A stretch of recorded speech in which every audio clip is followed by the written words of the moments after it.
At yun, bago tayo magpatuloy, simulan muna natin sa pinakauuna.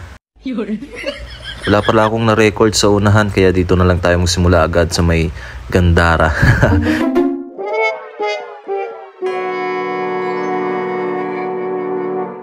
At yan, nandyan ako sa may Gandara, naglalakbay na ako. Naghahanap ako ng pwedeng masilungan para doon natin mapalipad yung drone at makita yung Gandara. Yan yung lugar ng mga magaganda, Gandara. Kung may nakita man kayo, sabi nila, kung may nakita man kayo na hindi gaano, dayo lang daw yun. What?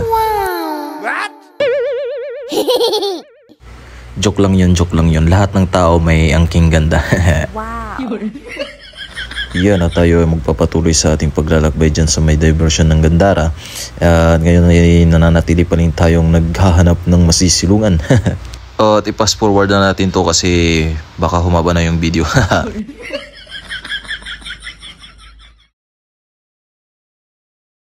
At dito banda, kung dito man kayo, ay marami kayong makakainan dyan. Kung sakaling magutom kayo, left and right ay merong mga kainan dyan. At pili na lang kayo kung saan nyo gusto nyong kumain. Maraming mga truck ang nagpaparada dyan kasi may mga kainan. At napakalawak ng pwedeng pagparkingan ng mga malalaking truck. At yun, nagpalipad na ako ng drone para wala ng mga paligoy-ligoy pa. Diretso na natin yan.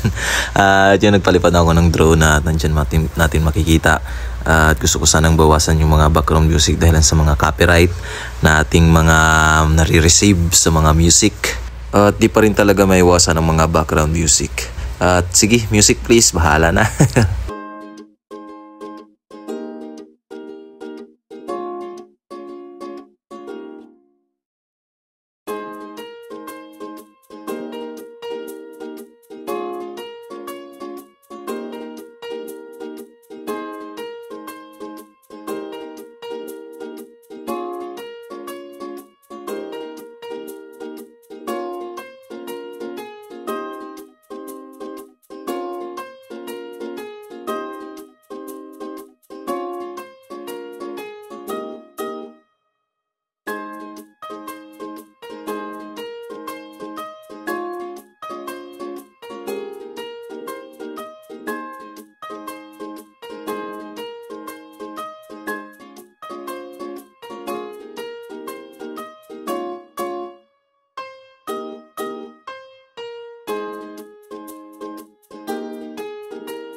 Thank you for watching at sa susunod na video ulit. Watch mo ulit ha.